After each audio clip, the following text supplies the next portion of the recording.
말라기 말씀을 오늘서부터 정하는데 저희가 좀 솔직한 마음, 우리의 영적인 상황에 진짜 실제 고민하는 것에서부터 저는 말라기의 질문들을 좀 같이 여러분들과 해보고 싶고 우리 삶의 대답을 좀 얻고 싶습니다.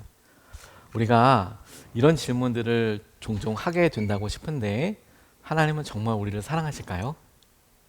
여러분들은 어떠십니까? 하나님은 정말 우리를 사랑하실까요? 저는 그 대답에 대해서 답도 알고 있고 그리고 폭 많은 시간들은 하나님은 나를 정말 사랑하시지 의심하지 않고 그렇게 살아가려고 노력합니다. 노력한다고 표현한 이유는 뭐냐면 제 마음의 솔직한 바로미터로 자로 이렇게 재보면 제 삶에 힘들고 어려울 때 무엇보다도 제가 보여지는 상황과 제게 보여지는 여러 환경들을 중심으로 본다면 저는 제 마음이 하나님의 사랑에 대해서 제 마음속에 요만큼의 의심이 생길 때가 있다는 것을 인정할 수밖에 없어요. 그리고 그렇게 해야 하나님께서 오늘 우리에게 말라기를 통해서 하시는 말씀과 심정에 대해서 우리가 같이 공감하면서 아멘 할 수 있다라고 싶습니다. 우리의 머리에 우리가 알고 있는 내용으로 그래 이렇지 라고 하는 것도 너무 중요할 때가 있지만 우리가 이 9번에 걸쳐서 말라기 말씀을 나눌 때에는 하나님이 우리에게 진심을 쏟아내시는데 진심과 이야기할 때는 생각이 아니라 우리의 마음의 진심으로 대할 때야 비로소 대화가 되죠. 그러니까 그 진심의 이야기를 우리가 좀 같이 살펴볼 수 있으면 좋겠습니다. 말라기는 배경과 함께 살펴보아야 하는데 말라기 시기는 이스라엘 백성들이 포로 생활에서부터 돌아온 바벨로니아에서 돌아와서 다시 하나님께 앞에 예배드리던 때를 배경으로 하고 있습니다. 그리고 느헤미야가 성벽을 재건했던 때와 정확하게 겹칩니다. 처음에 하나님께서 말씀하신 대로 비연전 586년경에 예루살렘 성전이 무너지고 성벽이 같은 날 무너지게 되었는데 주님이 70년 만에 다시 돌아오게 될 것이다 라고 말씀하신 대로 70년 만에 성전이 재건되게 됩니다. 스룹바벨 성전이 서게 되는데 그러면 그 성전이 서게 된 다음에 하나님께서 이스라엘 백성들 가운데 온전한 부흥을 허락하셨느냐? 부흥을 허락하신 것은 맞는데 실제로 이스라엘 백성들 삶에서 경험되어진 그런 생활은 사실 굉장히 곤궁하고 힘들었어요. 그리고 믿음도 그렇게 자랐느냐라는 질문에 그렇지 않아 보이는 측면들도 우리가 주목할 수 있습니다. 대표적인 증거가 성벽이라고 싶어요.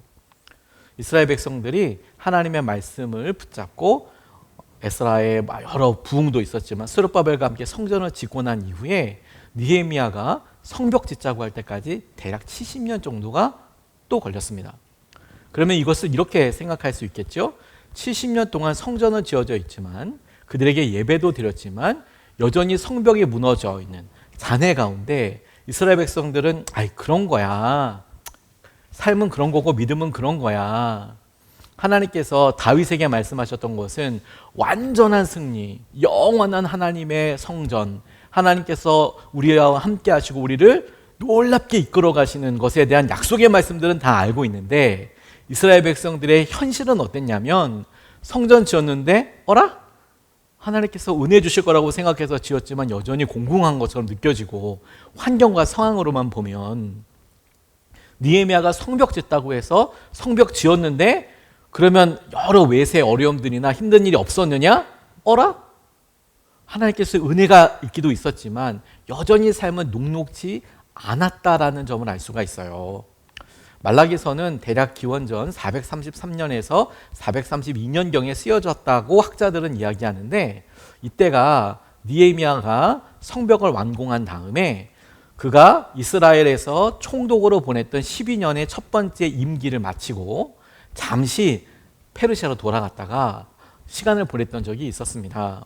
그리고 학자는 7년 혹은 2, 3년으로 보기도 하는데 갔다가 다시 돌아오는 장면이 느헤미야 13장 어간쯤에 등장하게 됩니다. 그리고 그가 떠나 있을 때에 그렇게 같이 우리 이렇게 예배드리자, 우리 성벽 안에서 이렇게 하자라고 그렇게 같이 약속하고 했건만, 아니 성전 안에 도비아가 들어와서 살림 차리고 있고, 그리고 여러 기술이 다 무너져 있는 것을 느헤미야가 안타깝게 여기고 그 일을 놓고 다시 바로 고쳐보자라는 것이 이제 느헤미야의 제일 마지막에 나오죠. 말라기는 느헤미야가 바로 총독의 첫 번째 임기를 마치고 돌아갔을 그 시점에 이스라엘 백성들에게 발견되었던 영적인 모습을 통렬하게 이야기하고 있는 부분이에요.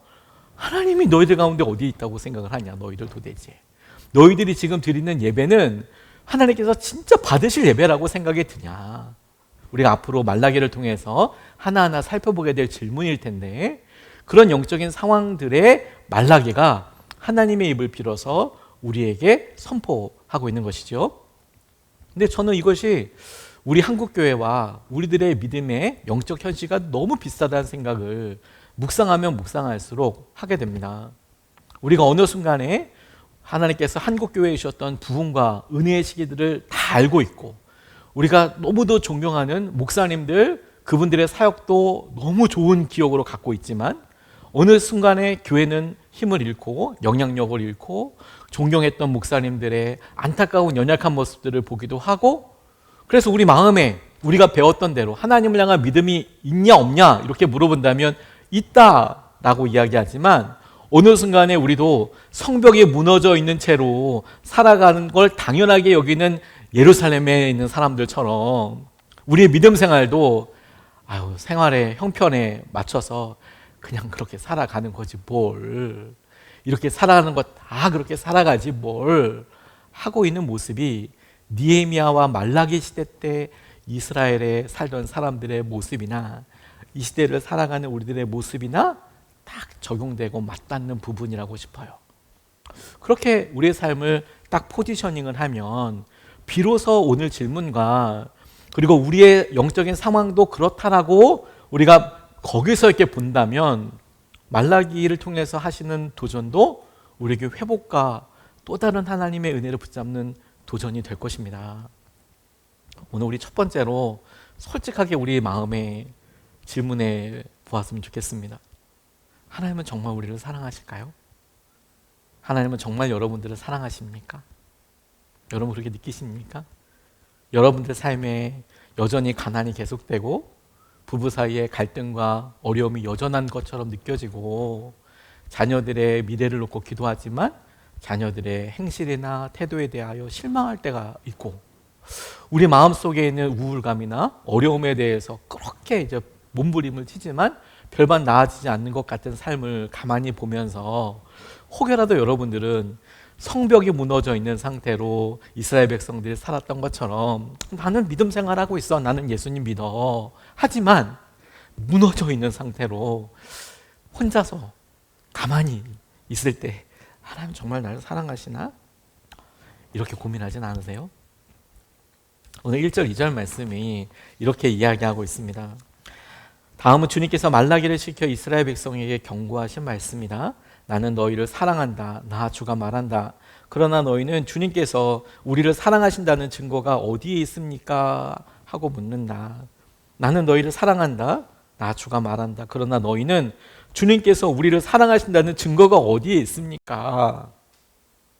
증거가 어디 있냐고 묻는 이 이스라엘 백성의 이 목소리는 하나님께서 사랑하신다는 것 자체, 하나님이 사랑의 하나님이라는 것 자체를 의심한다기보다 지금, right now, 지금 여기서 하나님 내가 이렇게 힘든데 성벽은 여전히 무너졌고 지금 이 시점으로는 성벽은 재건되어 있지만 여전히 무너지고 악한 사람들의 영향력은 대단하고 습관은 바뀌지 않고 뭔가 내 마음에 열정도 없는 것 같은데 하나님 여전히 그런데 내가 어떤 것으로 판단할 수 있습니까? 하나님께서 나를 여전히 사랑하신다는 것에 대해서 증거가 무엇입니까? 라고 묻고 있는 것이지요.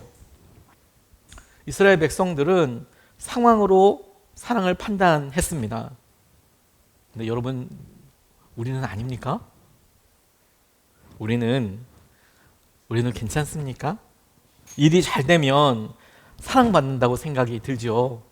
그래서 오랫동안 기도했던 것이 응답도 되고, 그리고 마음속에 있는 시름도 좀 이렇게 평안으로 말씀으로 다져지게 되면 사랑받는 것 같아, 사랑하는 것 같아, 이런 마음이 들다가 여전한 우리의 삶의 어려움들을 딱 직면하고 나면, 일이 꼬이면 사랑받지 못하는 것 같아, 잊혀진 것 같아 라고 동굴로 깊이 들어가 버리는 모습을 보고 있으면, 오히려 저는 솔직하게 질문하는 사람이 오히려 하나님을 더 가까이 만날 수 있겠다, 이런 생각이 들 정도로 우린 점점 세련돼지기만 해요. 그냥 내 마음은 그렇지만, 성벽은 무너져 있지만 굳이 티내지 않는다, 굳이 말하지 않는다, 굳이 그걸 아는 척하지 않는다, 내가 그걸 다시 세워낼 여력이 없으니까. 이런 비슷한 믿음의 상황이지 않을까 싶어요. 이스라엘 성전 무너진 것을 경험했어요. 성벽도 오랫동안 무너져 있었어요. 간신히 성벽을 재건했습니다. 그런데 보이지 않는 것들이, 보이는 것들이 나아지지 않아요.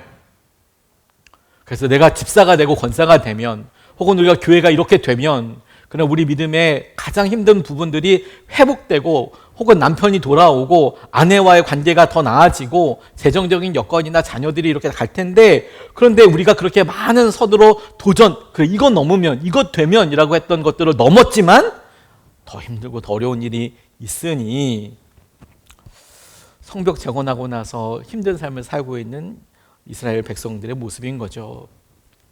근데 여러분, 우리들의 현실은 있는 그대로 받아들일 때 진짜 답을 얻을 수 있지 않습니까? 우리는 죄가 관영한 시대를 살아가고 있습니다. 죄가 가득한 세계로 살고 있습니다. 그래서 우리가 지었던 짓지 않았던, 우리는 죄에 굉장히 익숙해져서 살아갑니다. 제가 단기 선교를 갔다 온 적이 있었는데, 한 2주 정도 남짓이지만 그 나라로 가서 이제 선교 활동을 하고 선교사님과 같이 이렇게 돌아다니다 보니까 이 차들이 아무리 기다려도 서주질 않아요. 횡단보도도 서주지 않아요. 그냥 계속 가요. 그러니까 길을 건널 수 있는 유일한 방법은 뭐냐면 요단강에 뛰어들듯이 일단 걷는다라는 거예요. 목숨 걸고 횡길을 건너야 되더라고요. 아니, 파란불이고 빨간불이고 서주질 않아요. 그러니까 이제 저도 이제 가만 보다 보니 용기 있게 좀 많이 가면 차들이 서고 사람들 다 건너가면 차들이 움직여요. 그래서 이게 무단횡단을 해야 되는 거구나. 그래서 이렇게 익숙해져서 거기서도 이제 선교사님과 같이 돌아다녔죠. 거기는 다 그렇게 하니까. 그런데 제가 우리나라에 도착해서 너무도 황당하게 선교팀이 다 있는데도 너무도 태연하게 찻길을 혼자서 걸어가고 있는 거예요. 가방을 메고. 왜냐하면 조금 전까지 저는 그 나라에서 그러고 있었거든요. 근데 우리나라 와서도 여전히 이거 건너면 그렇게 해야지라고 싶은데, 그게 우리 삶에서도 그대로 일어나죠. 여러분, 우리 주위에 세상 사는, 우리 주위에 있는 사람들이 다 돈이 더 중요하다고 하잖아요. 그리고 우리 삶의 영향력도 두려워하는 거, 염려하는 거 보면 다 그렇잖아요. 아이들 우리 마음속에 어떤지 가만히 생각해 보면 어떻습니까? 그게 우리 가운데 그냥 당연한 것으로 그냥 결론이 되는 겁니까? 아니면 걱정을 아무리 해도 애 진로나 애가 공부가 나아지는 것 같지도 않고 여전히 다 그대로 있습니까? 우리의 모습을 상황으로만 가만히 보면, 형편으로만 보면 아주 힘든 시기를 살아가고 있고, 이미 세상이 그렇다 보니까 우리도 너무도 당연히 그런 생각과 마음을 가지고 있죠. 그래서 돈 없는 우리 집안 믿음 있어도 좀 힘든 것 같아. 돈 없는 우리 집안 사랑 없어서 힘든 것보다 돈 없어서 더 힘든 것 같아. 돈 있으면 사랑 생길 것 같아. 이렇게 우리는 이상한 생각을 어느 순간에 하고 있게 되는 겁니다. 근데 여러분 기억하세요? 교회는 처음부터 능력과 혹은 다른 무엇을 위한 것이 아니라, 교회는 하나님을 사랑하고 하나님을 사랑하기에 하나님의 사랑을 받는 그런 공동체이죠. 다시 말해, 가난함이나 능력이나 상관없이 하나님을 사랑하는 것이 소중한 기준이 되었던 그런 공동체였다는 겁니다. 이스라엘은요, 이스라엘도 그렇지 않았습니까? 능력이 있어서 뽑았답니까? 이스라엘은 오히려 그들이 가장 연약하지만 작은 수이지만 하나님이 그들을 선택해서 약속하셔서 뽑은 것 아니겠습니까? 그런 사랑과 이야기가 있지만 상황으로 되어지는 것, 지금 내 현실로 보여지는 말 앞에 이스라엘은 어느 순간에 너무도 익숙한, 죄에 익숙하고 세상의 기준에 익숙한 상황으로 나를 사랑하는 거 맞나? 이런 고민을 하고 사는 것이죠. 그런데 여러분, 저는 하나님께서 오늘 말씀을 통하여 하나님이 우리를 사랑하시는 증거를 분명히 보여주신다라고 싶은데, 그 사랑의 증거는 너무도 놀랍게도 하나님께서 우리에게 가지고 계신 마음에서 발견할 수 있습니다. 오늘 2절에서부터 4절까지 말라기를 통하여 하나님께서 우리를 사랑하시는 증거가 이것이다라고 이야기하는데, 이렇게 나와 있어요. 나는 너희를 사랑한다. 나 주가 말한다. 그러나 너희는 주님께서 우리를 사랑하신다는 증거가 어디에 있습니까? 하고 묻는다. 에서는 야곱의 형이 아니더냐? 나 주가 말한다. 그런데도 내가 야곱은 사랑하고 에서는 미워하였다. 에서가 사는 언덕은 벌거숭이를 만들고 그가 물려받은 땅은 들짐승들에게 넘겨주었다. 에서의 자손인 에돔이 비록 우리가 쓰러졌으나 황폐된 곳을 다시 세우겠다 하고 장담하지만 나 만군의 주가 말한다. 세울 테면 세워보아라 하여라. 내가 기어이 헐어버리겠다. 악한 나라 주에게 영원히 저주받는 백성이라고 불릴 것이다. 이렇게 이야기하고 있습니다. 저는 처음에 말씀을 준비하고 묵상하면서 이 말씀을 그냥 그대로 묵상했어요. 그대로 받아들였습니다. 무슨 말이냐면, 내가 너희를 사랑한다는 증거가 이것이다 라고 말씀하시면서 에서, 에돔에 대한 이야기를 하세요. 에서를 봐라, 에돔을 봐라. 그들이 다시 힘을 떨치고 다시 살겠다라고 이야기하지만, 그래서 그들이 잘 됐냐? 무너져 있지 않냐? 이게 야곱을 사랑하고 에서를 사랑하지 않은, 이걸 봐라, 내가 너희들을 사랑하는 증거다. 이렇게 이야기하는 것처럼 말씀에서 깨달아졌습니다. 처음에는 그랬습니다. 그런데 이스라엘만 힘든 것 아니고 에서도 힘든 상황, 에서가 회복되지 않는 상황이 정말 위로가 되나? 제 마음에 솔직하게 질문해 보는 거예요. 여러분, 우리가 믿음 생활에서 힘들죠? 근데 가만히 보니 믿음 생활하지 않는 사람은, 예수님 믿지 않는 사람은 더 힘들어. 근데 그게 위로가 됩니까? 내가 지금 힘든데? 교회를 떠나고 그리고 믿음 생활 안 하는 것 때문에 죄 짓고 다니는 사람이 봤을 때 힘들 수 있겠죠? 근데 그런 힘든 사람 보고 정말 그게 위로가 되십니까? 당장 내가 힘든데? 우리가 어려운데? 이스라엘 백성들에게 있어서 하나님 사랑하심의 증거가 하나님께서 처음에 말씀하신 대로 에서가 회복이 안 되고 오히려 철저하게 무너졌기 때문에 하나님께서 야곱을 사랑하고 에서를 사랑하지 않는다라는 것으로서 하나님이 나를 사랑하신 것에 대한 대답이라고 흡족하게 저는 이해가 되기보다, 처음에는 그런가 보다라고 보니 오히려 거꾸로 저는 세상 사람들이 혹은 교회를 떠났던 가난한 여러 성도들이 가만히 보니 무너진 사람도 있지만 그렇지 않은 사람도 많고, 심지어 어떤 사람들은 무너진 면도 있지만 전혀 그렇지 않게 저희보다 더 나은 부분으로 좋게 살아가는 사람들도 있는 것처럼 보여지던데요. 이스라엘 백성들도 그렇지 않을까요?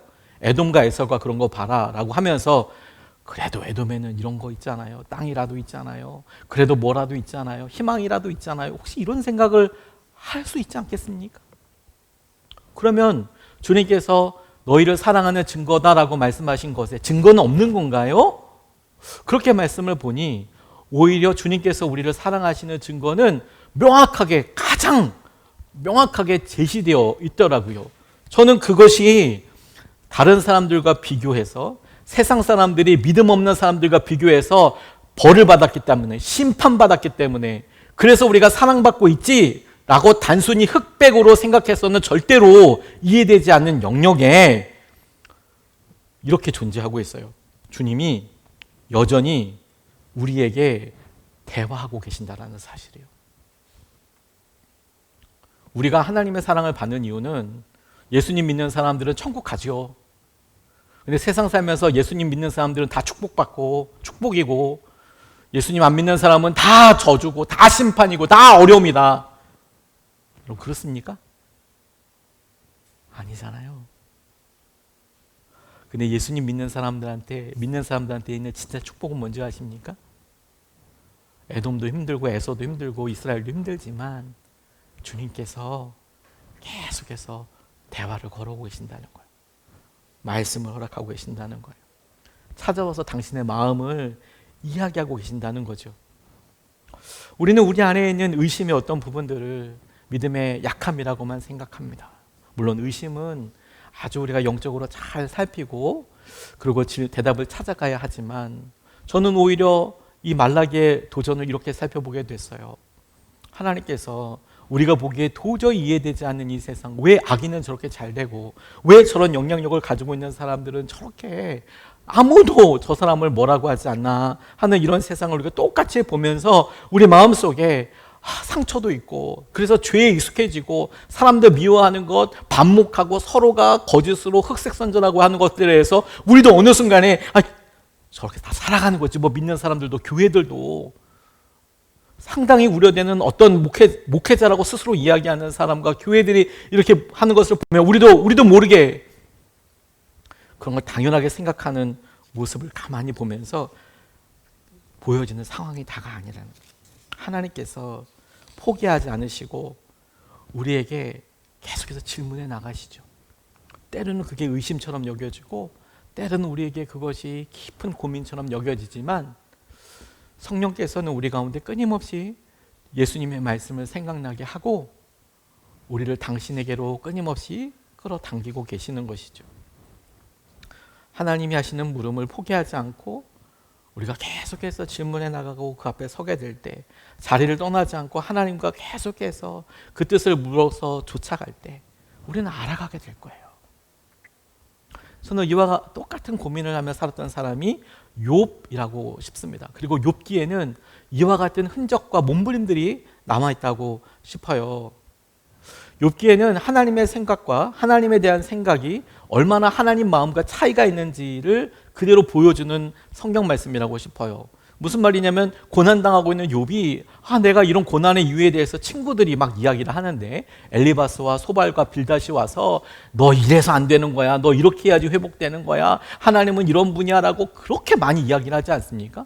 그리고 우리도 어느 순간에 이렇게 쭉 따라가다 보면 나도 이런 생각한 적이 있었는데 왜 이러지? 하나님을 경외하는 마음을 가지고 그러면 당연히 복받고 하나님을 경외하는 마음이 없으면 벌받는 거지? 욥의 친구들이 그렇게 얘기해요. 그래서 우리도 모르게 이렇게 따라가고 나죠? 근데 정작 욥기에서는 충격적으로 하나님께서 37장 이후 쭉 더 가면은 엘리후도 나오고 하나님께서 그들의 말을 들으시고 폭풍 같은 질문을 이야기하시거든요. 근데 그 질문들을 가만히 보면 앞서서 욥이 했던 질문들도 있고 욥의 세 친구들이 했던 말들도 있지 않습니까? 거기에 대해서 하나님께서 야, 너 그건 틀렸어. 요런 거야. 라고 그 질문과 대답에 직접적인 대답을 하신 구절이 없고 오히려 거꾸로 나타나셔서 하나님이 오히려 폭풍처럼 질문을 해대세요. 너 이건 맞냐? 너 이건 어떻게 생각하냐? 너 이거는 답이 있냐? 막 이야기를 쏟아내십니다. 아니, 욥의 이야기를 듣고 친구들의 이야기를 들었으면 그 대답과 그 이야기를 이어서 해주시면 좋을 텐데 하나님은 그런 건 다 얘기 안 하시고 하나님의 계획하심과 하나님의 생각에 대해서 쏟아내시지요? 그럼 하나님은 그들의 이야기를 안 들으신 겁니까? 아니요, 듣고 계시죠. 그리고 하나님에 대한 욥과 욥의 세 친구들의 생각이 얼마나 다른지 명확하게 드러나지요? 그런데 놀라운 것은 하나님께서 이런 것을 통해서 당신의 질문을 통해서 하나님은 어떤 분이신지 그분의 성품에 대해서 우리에게 이야기하세요.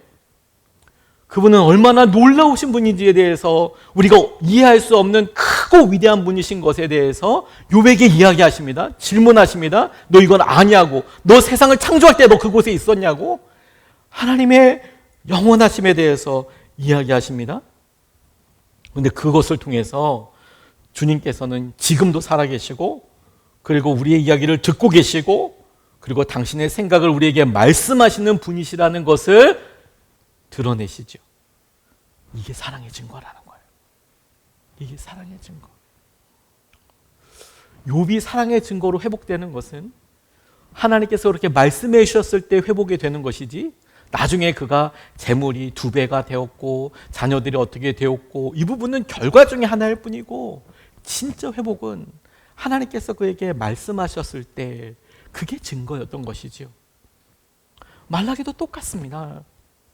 말라기가 처해 있었던 느헤미야 시대를 살았던 이스라엘 백성들의 입장에서 상황과 환경을 보면 에스라가 이야기했을 때 그런 부흥 온다면서요. 느헤미야처럼 이렇게 했을 때 그러면 사람들은 악한 사람들은 다 떨어져 나가고 하나님 거룩한 세대가 일어나겠네요 라고 봤지만 느헤미야 사라지고 나니 여전히 예전처럼 무너지고 이게 될까 싶은 절망과 어려움이 있어서 힘든 것처럼 보이지만 말라기는 오히려 하나님의 입술을 통해서 우리에게 하나님 사랑이 이러하다고 말씀하고 계시는 거죠.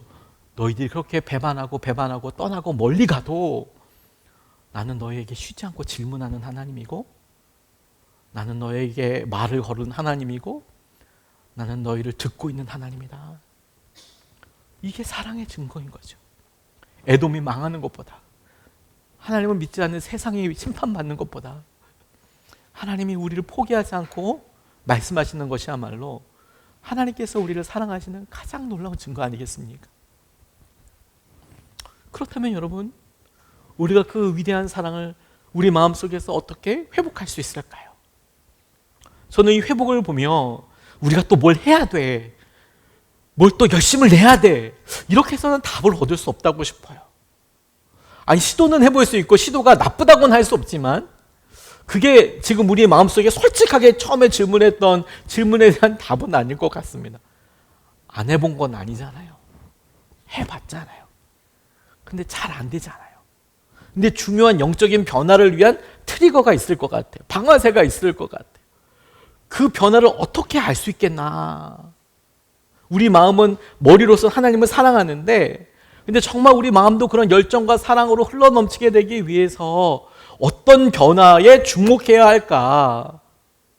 그러니까 뭘 한데 해야 한다는 행동이라기보다 우리가 그렇게 변화되게 되었을 때 하나님을 향한 사랑을 회복하고 하나님을 향한 열정을 회복되었을 때 그것을 알아차릴 수 있는 중요한 눈금, 기준은 뭘까? 그게 말라기 1장 5절에 나와 있습니다. 이렇게 표현하고 있어요. 너희가 이것을 직접 보고 주님은 이스라엘 나라 밖에서도 높임을 받으신다 하고 고백할 것이다.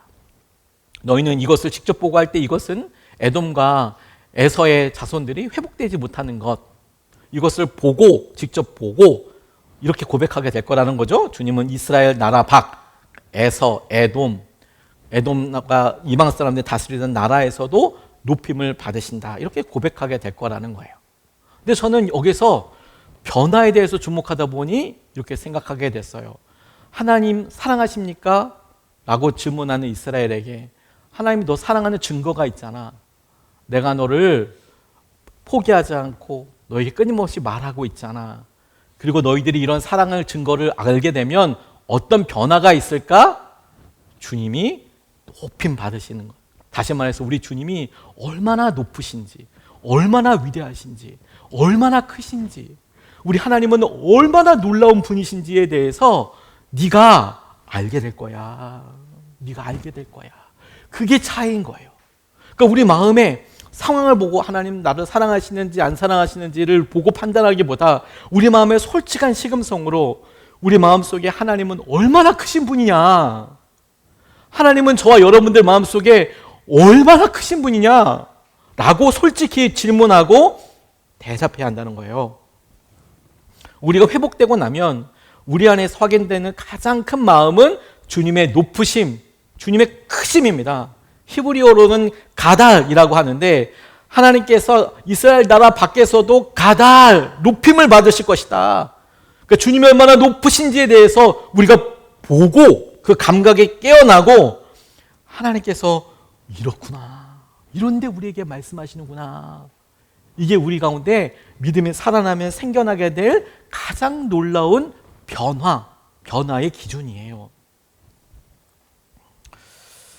마음속에 여러분 우리 같이 한번 질문해 봅시다. 세상에서 여러분들 마음에서 세상보다 하나님은 정말 크십니까? 주님의 말씀은 이 세상에서 이루어질 것이라는 것이 여러분들 마음속에 너무도 명확한 결론입니까? 우리가 관심 있어 하는 주식 시세나 교육에 대해서 주님의 말씀이 더 선명하게 믿겨집니까? 주님은 우리가 보기에 혹시라도 우리 하나님 믿지만 세상에서는 하나님의 법이 통하지 않습니다. 하나님, 우리 하나님 정말 미치고 하나님 사랑하지만 직장에서 그렇게 하면 잘려나갑니다. 그렇게 하는 거는 안 됩니다. 교회에서는 그렇게 이야기하고 사랑하고 뭐 이렇게 해야지만 사회에서는 그렇게 하는 거는 씨도 안 먹힙니다, 하나님. 그리고 그렇게 얘기하면서 우리는 마음속으로 굳이 얘기하지 않지만 집요하게 하나님 말씀과 하나님은 당신 삶에서 마음에서 가달 높으십니까? 위대하십니까? 그 하나님은 크고 놀라우신 분이십니까? 라는 말에 우리는 마음의 고백보다 생각과 알고 있는 고백으로 대신할 때가 많이 있는 거죠. 그렇다면 여러분, 우리 한 가지 마음에 집중해 봅시다. 우리 마음속에 진정으로 주님의 높으심을 인정하기에 나타나는 마땅한 태도가 있어요. 저는 그게 주님을 향한 경외심이라고 싶어요. 주님은 놀라우신 분이기 때문에 우리 안에 그분 앞에 있으면 마땅히 드는 마음이 주님을 경외하는 마음이 생겨요. 하나님 얼마나 놀라우신 분이신지. 주님을 두려워해야 한다라는 접근보다, 해야만 한다라는 당위성보다 우리가 주님이 어떤 분이신지 알기 때문에 자연스럽게 우리 마음에서 드러나는 경외심, 그 경외심은 주님을 향한 사랑과 관련이 있지요. 마치 여러분, 우리가 정말 존경하는 목사님이나 장로님 앞에 이렇게 있을 때 그분의 삶과 그분이 보여주신 여러 예들이 너무 도전이 돼서 흠모하고 좋아하는데, 그러면 너무 좋아하고 흠모하기 때문에 자연스럽게 경외심이 생기지 않습니까? 참 대단하시다. 그래서 그분을 더 사랑하게 되죠. 그리고 그분에 있어서 의견을 묻죠. 마음을 이렇게 신경 쓰죠. 자연스럽게 그러게 될 겁니다. 억지로 하려는 게 아니고요. 그냥 무서워서 두려워하는 것과는 완전히 다른 겁니다. 한쪽으로 치우쳐 있는 어떤 교회나 스스로 사역자라고 이야기하는 어떤 사람들은 지옥 얘기만 집요하게 하는 사람들도 있어요. 지옥 간다고. 주일날 교회 안 나오면 지옥 간다고. 헌금 안 하면 지옥 간다고. 저는 지옥을 믿고 주님 오실 것도 분명히 믿지만 그 목표가 결코 두려움 자체를 생산하기 위한 것은 아니지요. 주님 당연히 오시지요. 그런데 예배 때마다 주님이 다시 오실 것 강조하는 것은 아무리 강조돼도 저는 더함이 없다라고 생각함에도 불구하고 그 목표가 두려움 자체만을 위해서, 그러니 당신 두려워하라고, 살 수도 없을 만큼 두렵게 몰아넣어서, 그래서 하나님을 두려워하는 그런 두려움이 저는 아니라고 싶습니다. 오히려 하나님께서 우리에게 정말 원하시는 마음은 사랑하기 때문에 존중하고, 하나님을 사랑하기 때문에 마음을 쓰고, 그리고 자연스럽게 경외심을 갖는 것이죠. 저는 부모님을 사랑하기 때문에 부모님의 마음을 씁니다. 어떤 마음일지, 어떻게 생각하실지에 대해서 마음이 쓰여요. 눈빛도 마음에 쓰입니다. 그래서 의견도 물어요. 그래서 예의도 갖춥니다. 그걸 경외함이라고 이야기하죠. 저는 나이 드신 부모님을 무서워하진 않습니다. 두려워하진 않습니다. 하지만 또 다른 의미로 경외하는 마음으로 두려워합니다. 혹시라도 속상하실까 봐, 혹시라도 섭섭하실까 봐. 하나님에 대한 우리의 마음을 점검해 보는 것이죠. 사실 그렇게 극단적으로 이야기하는 사람들이 하나님을 두려워해야 합니다, 하나님께서 심판하십니다 라는 메시지가 정작 하나님을 두려워하지도 않고 하나님을 경외하지도 않고 우리 마음속에 있는 세상이 훨씬 더 크고 두려움 가운데, 오히려 세상을 두려워하는 가운데 살아가고 있는 우리를 본다면 어떤 의미로는 더 나아 보인다, 믿음 생활이 더 열정적이다 싶은 부분들이 분명히 있죠. 하지만 그걸 건강하다고 이야기하지는 못할 겁니다. 적어도 그렇게 열심을 가지고 사랑하는 모습이 발견되지만 오히려 그것은 약간은 아픈 사랑일 수 있겠죠. 오히려 진짜 사랑은 지옥도 분명히 알고 주님의 다시 오심도 정확하게 알고, 하지만 그 모든 것보다도 우리가 주님을 너무 사랑하고 주님께서 우리에게 하신 약속이 너무 경외되고, 그래서 주님을 두려워하죠. 주님의 사랑에 혹시라도 배신할까 봐, 혹시라도 그 사랑에 주님께서 섭섭한 마음이라도 있으실까 봐 두려워하는 것. 그분의 말씀을 두려워하게 되는 것이죠. 짐 베이커라는 미국의 유명한 목사님이 계세요. 이분이 불륜과 배임 횡령으로 45년형을 받았습니다. 유명했던 사람인데 한 번에 그를 통해서 나중에 그 전만 해도 미국 사회에서 축구 전도가 됐는데 집집마다 이렇게 벨 누르면서 전도가 됐는데 이 사람 때문에 TV에 하도 많이 나오고 유명한 목사인데 그렇게 나와서 불륜하고 돈 뭐 진짜 말도 안 되게 엄청나게 해서 45년형 받았으면 어느 정도인지 알겠죠, 그 양이. 그래서 그 다음부터는 축구 전도가 아예 안 됐대요. 교회 다닌다 그러면 사람들이 너무 싫어했대요.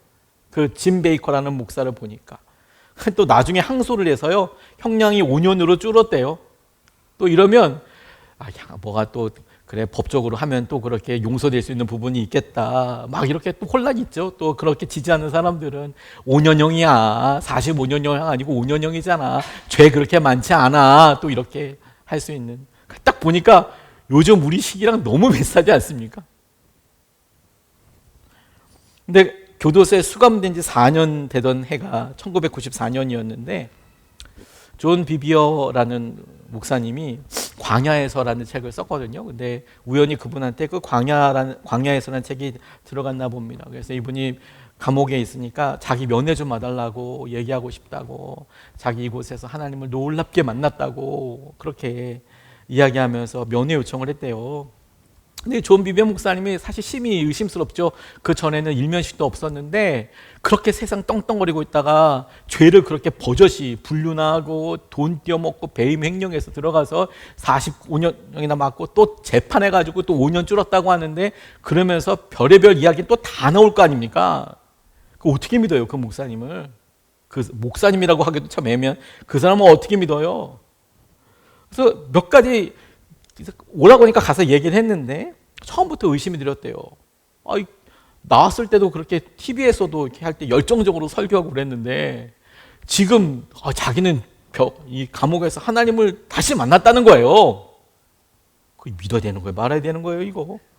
이런 생각이 이 존 비비어 목사님한테도 있는 거죠. 저라도 그렇게 생각했을 것 같아요. 이거 어떻게 믿어요, 그러면? 그럼 과거에는 괜찮았던 건가요, 이거? 그런 생각을 하게 될 거 아니에요. 그래서 좀 한 20분 정도 얘기하니까 그래도 조금 처음에 그런 싸늘한 분위기가 좀 잦아들고 몇 가지 질문을 한 만큼 마음이 편해졌다는 거예요.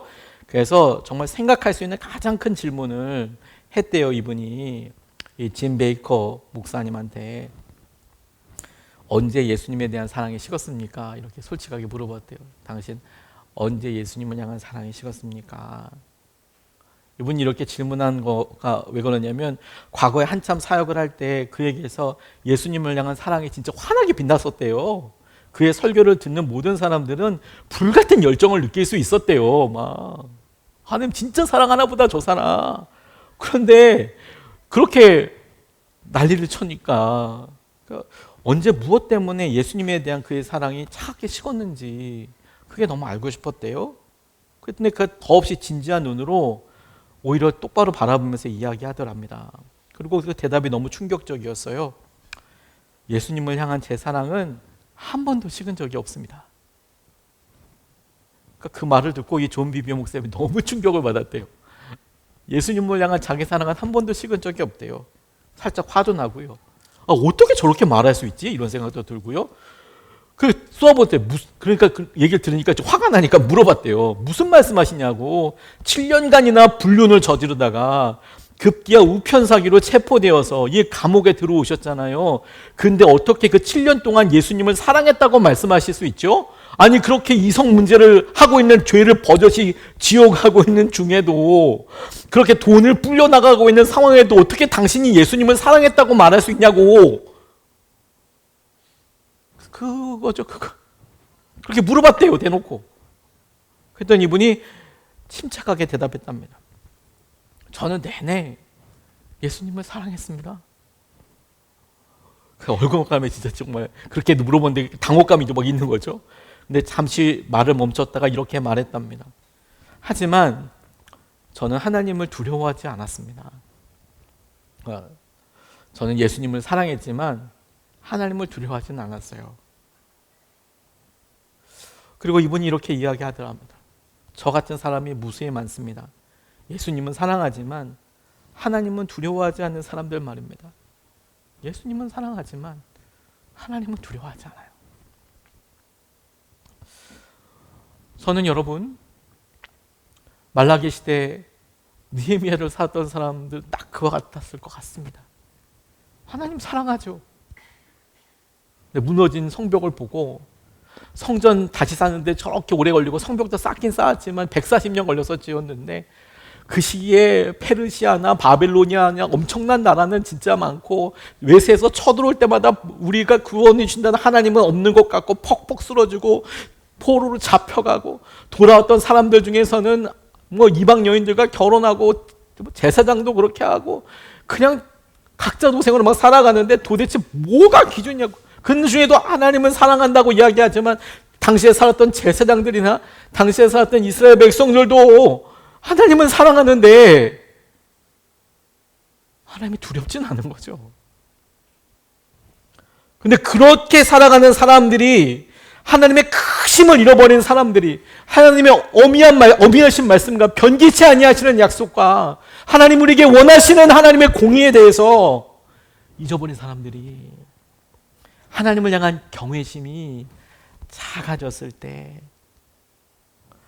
자기가 죄에 의해서나 무엇에 의해서든지 연약해지고 주저하고 있는 이 모습에 대해서 어떻게든 핑계대고 뒤에 숨고 있는 주제가 하나님 정말 나를 사랑하시나?